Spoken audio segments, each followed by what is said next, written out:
Hi, I'm Neil Saunders and welcome to this week's edition of Retail Perspectives. This week I want to look forward to the most important time of the year for many of us in retail, and that is Christmas.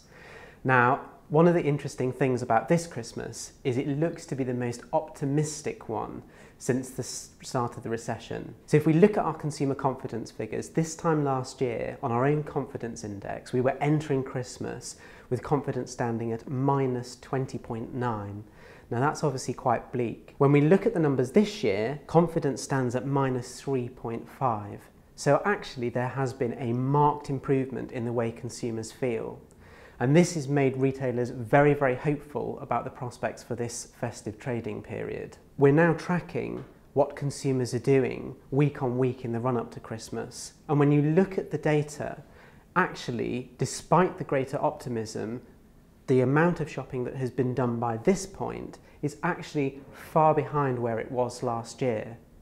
Now, of course, people don't go out and buy things like food at the moment, but a lot of people do buy things like gifts, and they start to look at things like wrapping paper, Christmas cards, those sorts of goods, and like to get the purchasing in early. But actually that lag could be a concerning thing, but actually it might have something to do with the revival in confidence. Because of course, when people feel a bit less confident and maybe they feel a bit more constrained, they generally like to spread the cost of Christmas far more. But perhaps because they're feeling a little bit better off this year, they feel that the necessity to do that is a little bit reduced. So it has been a slower start even at this embryonic stage. But the view is generally that it will pick up. And we believe that this Christmas will actually see some reasonable levels of growth.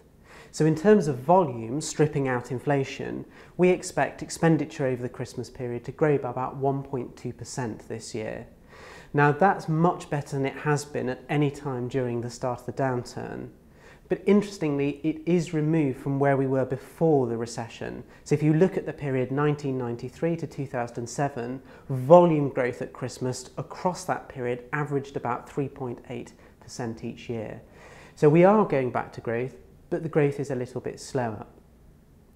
One of the dynamics that we're seeing though is despite this growth, people aren't necessarily splashing out on things that they don't need to splash out on. And there is a very interesting dynamic coming through that carries on from the dynamic we saw last year, where people are splashing on some things, but they're saving on others. So when it comes to things like gifts, people are prepared to invest money in quality items as long as they can be assured that what they're buying is right for the recipient. That's very important. And it's one of the reasons we've seen a rise in people giving things like money and gift vouchers, because they want to be assured that what they're giving is useful and will be used. But on some of the things you might class as fripperies, things like gift tags, Christmas crackers, wrapping paper, the kind of things that actually are used and then disposed of, there is a real trend to trade down and to save money on those things because they're just seen as being those casual sort of things at Christmas rather than a really important part of the event. And on those items, we're seeing a lot of the discounters like the pound shops, the supermarkets actually win in terms of category share because they're offering very good deals and very low prices on those products. So it's very much a Christmas of two halves. There are areas where people will splash out, especially now they're more confident, but there are also areas where people will save. And that leads to a polarisation in performance. Unfortunately, whilst the growth is good, it's not so good that everyone is going to win. We expect winners to be department stores because they offer everything, they're very convenient, and they are always a destination and a focal point at Christmas. On the food side, we expect those who have very good high-end offers to win from the trading up, but we also expect the discounters to gain share because they're putting a lot more momentum into advertising and promotion around the Christmas period. But one of the biggest winners, mostly because people value convenience so much, are those retailers that are really omni-channel enabled, those that allow you to buy things online, collect them in store, browse things in store and then reserve them for later delivery.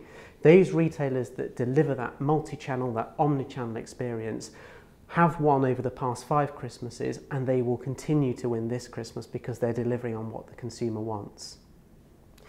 So this is going to be a good Christmas, and I think it's actually going to be the best Christmas we've seen since the downturn. But unfortunately, it's not going to be great for everyone. There will still be some winners in the mix, as well as some losers.